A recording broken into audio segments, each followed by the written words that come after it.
When we are just starting out on our journey to success, or when we are just beginning our mastering or learning of a new skill, what's going to happen is that we are not going to have a lot of resources in terms of information.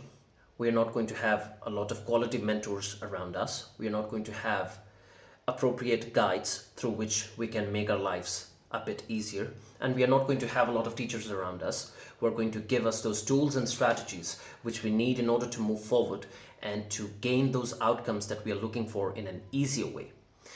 But on top of that, the biggest problem that we are going to face is that we are not going to have a lot of internal competence that we need in order to sustain that success that we are looking for. Because gaining success and sustaining that success are two different things, but they cannot exist without each other. They come hand in hand. So, whenever you are trying to gain success, the hard work that you're putting in is because you want to build that competence that you need in order to deal with all the stress and all those uncomfortable situations which are going to come your way while you will be pursuing that particular goal or while you will be trying to level up. So, in the beginning, when you don't have any guidance around you and when you don't know how to do these things in a proper way or in a professional way, what you're going to do is that you're going to find out that what are the fundamental steps that you can take and what are the fundamental steps or the fundamental action items that you can take in order to get good at this skill. And once you know those fundamental steps, you're just going to do a ton of them. You're just going to devote yourself to the process and you're going to do them in an amount that the other people cannot even fathom.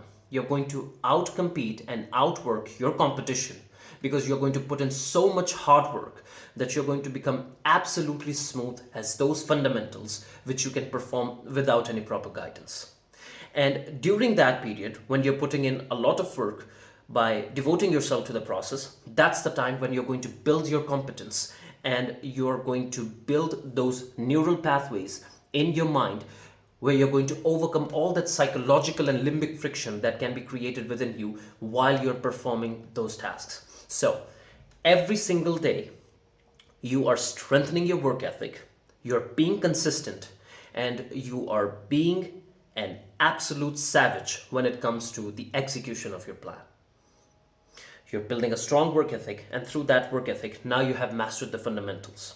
But when you have mastered those fundamentals, the next thing which is going to happen is that a time is going to come when you're going to hit a plateau.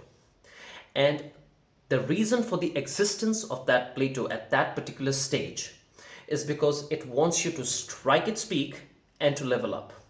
But since you have never been on this terrain before, and since you haven't been in this airspace before, you don't know why this plateau is in this place, and you have no idea what to do next. That's the time of self-reflection. That is the time when you will have to reflect on your performance as well as the journey that you have covered during that period. And that self-reflection can be done by analyzing how you started and how well you improved and how have you been since you have become that good that now you have mastered the fundamentals. So it is actually a comparison and then the absolutely ruthless analysis of that comparison within which you're going to see that these were the things that I worked on, these were the areas that I improved in, and those are those areas where there is a certain room for improvement. That's how we self-reflect. That is how we actually become aware of our own inadequacies, and that's how we level up and we strike that plateau and we go up.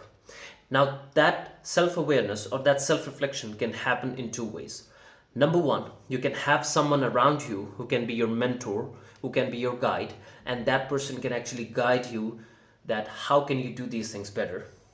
Or on the other hand, you can just take a time frame, let's say that it is 30 days, and you're going to fix that time frame for your self-reflection.